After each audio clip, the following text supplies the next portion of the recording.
Təbii ki, bu misalda, nöqtəsinin ya əks istiqamətində ola bilərdi. Amma burada saat əqrəb istiqamətində deyir. İndi biz saat əqrəb istiqamətində baxırıq. Saat əqrəb istiqamətində 90 dərəcə dönərsə, 90 dərəcə dönərsə, 90 dərəcə dönəndə elə bil ki, 90-la 270-də x-lə y yerlərini dəyişir. Məsələn, tutaq ki, əgər 90 dərəcə varsa və yaxud da 270 dərəcədirsə, x, y-dirsə nöqtə, olur y(x).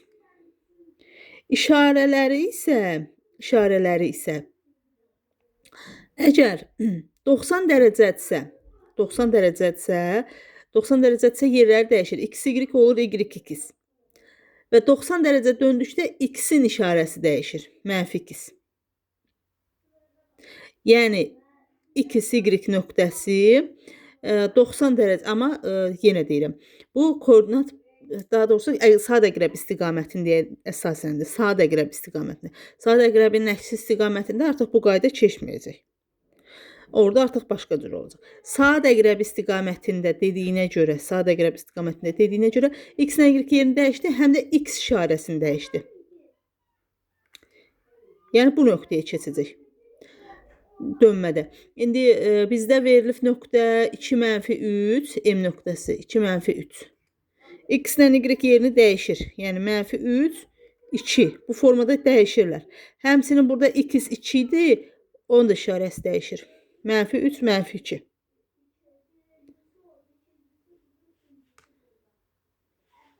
Yəni cavab bu formada. Koordinat müstəvisi üzərində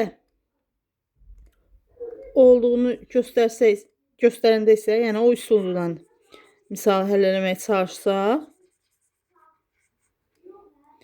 gəlin həll eləyək. Deməli, bu səfər koordinat müstəvisi qurmalıyıq.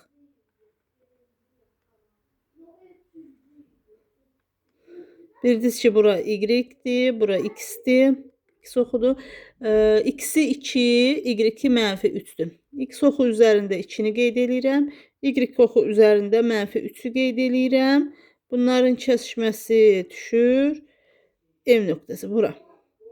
4-cü rübə. Hazırda M nöqtəsi 4-cü rübdədir. Yəni bu verilən nöqtə 2-3 yerləşir 4-cü rübdə. Amma biz bunu 90 dərəcə döndərməliyik. 90 dərəcə döndərəndə saat əqrəb istiqamətində. Saat əqrəb istiqaməti bu tutaq ki, saatdır. Saat əqrəb istiqaməti bilirsiniz ki, bu formada gedir də, bax belə. Bu formada gedir, düzdürmü? Onda 90 dərəcə döndəriksə, elə bil bura düşəcək. Bura düşəndə olur belə. Yəni bir dəfədə 90 dərəcə dönürsə, bir dəfə dönür. Bu 90 dərəcədir. Bax bu 90 dərəcədir. 90 dərəcə dönürsə bura gəlir. Yəni -3 gəlir bura. Bu 2 də düşür bura. Artıq 2 bura aşağı düşdüyünə görə işarəsi dəyişir -2. Deməli, bu nöqtənin koordinatları artıq x-i -3. Baxın, x oxu üzəri buradır da. X oxu üzərində oldu neçə? -3. X oxu üzərində oldu -3. Y oxu üzərində isə -2. -3, -2.